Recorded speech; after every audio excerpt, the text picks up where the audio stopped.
नमस्कार, मी अश्विनी. अशू रेसिपी मराठीमध्ये सर्वांचं खूप खूप स्वागत आहे. आणि आज अश्विनीच्या स्वयंपाकघरामध्ये बनवणार आहोत तिळाचे लाडू. अगदी सोप्या पद्धतीने, पाक न बनवता आणि एकदम खुसखुशीत होणार आहे. तोंडात टाकल्याबरोबर विरघळणारे असे लाडू. पाकाचं सुद्धा झंझट नाही, या पद्धतीने बनवणार आहोत. तर बनवण्यासाठी काय काय साहित्य लागतंय ते बघूया. अगदी सोपं आहे आणि झटपट होते. चला तर मग बनवायला सुरुवात करूया. तिळाचे लाडू करण्यासाठी इथे आपल्याला प्रथम तीळ लागणार आहे. तीळ 2 वाट्या घेतलेले आहे. या वाटीने मी 2 वाट्या तीळ घेतलेले आहे. 1 वाटी शेंगदाणे घेतलेले आहे, भाजून घेतलेले, साल काढून घेतलेले छान.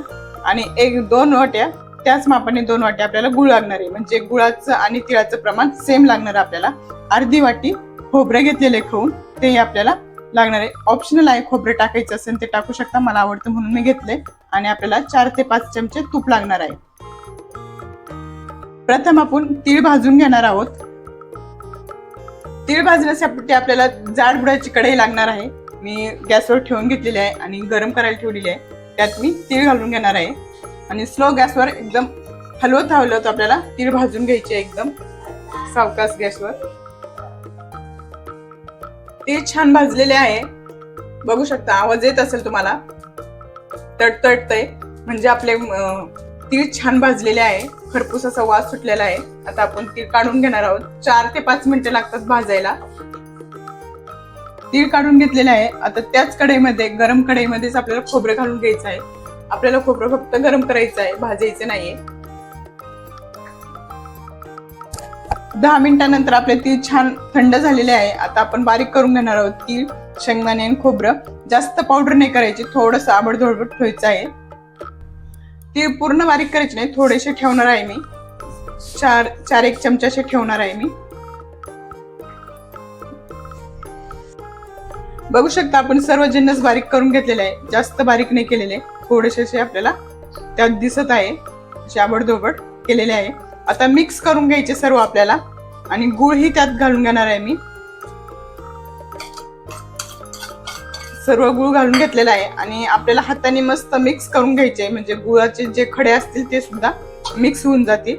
आपल्याला पाक करायचं नाही, अगदी सोप्या पद्धतीत करायचे आहे लाडू. त्यासाठी गुळ मी तसा घातलेला आहे. आणि आता आपल्याला छान मिक्स करून घ्यायचे हाताने. या पद्धतीने छान एकजीव झालेलं आहे आता मिश्रण आपलं. त्यात असं गुळाचे खडे वगैरे फोडून घेतलेले आहे. आणि जे तीळ होते ते घालून घेणार आहे आता आम्ही. आणि पुन्हा एकदम मस्त मिक्स करून घेणार आहे. अख्खे तीळ टाकलेले आहेत ते. आणि आपण छान आता तूप गरम करून घेणार आहोत. 5 चमचे, या साईजचे 5 चमचे आपण तूप गरम करून टाकणार आहोत. बघत असेल तूप गरम करायला ठेवलेलं आहे मी. छान गरम झाल्यानंतर मी टाकून घेणार आहे. तूप छान गरम झालेलं आहे, असं एकदम सुगंध सुटलेला आहे तुपाचा. आता आपण घालून घेऊया गरम गरमच. बघू शकता मस्त असे बबल आलेले आहे. आता एकजीव करून घेणार आहे मी. आणि लाडू बांधायला तुपाच्या ऐवजी शेंगदाण्याचे तेल वापरले तरी चालेल.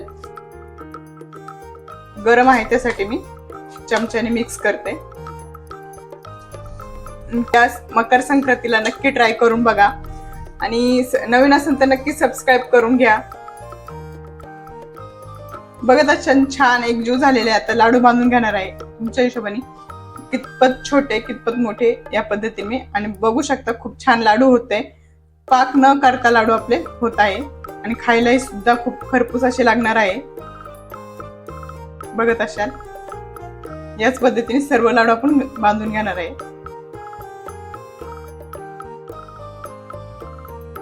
या पद्धतीने आपले सर्व लाडू बांधून झालेले आहे. खूप छान असे झालेले आहे. खरपूस लागते. एक कट करून दाखवते एकदम.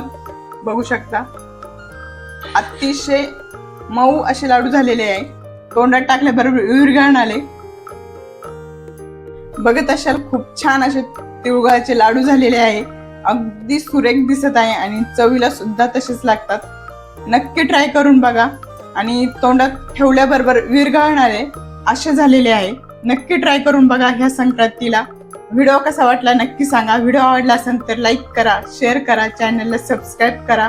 आणि अशाच नवीन रेसिपी संग पुन्हा भेटूया. तोपर्यंत स्वस्त राहा, मस्त राहा. मेन म्हणजे आपले व्हिडिओ बघत राहा. बाय सर्वांना.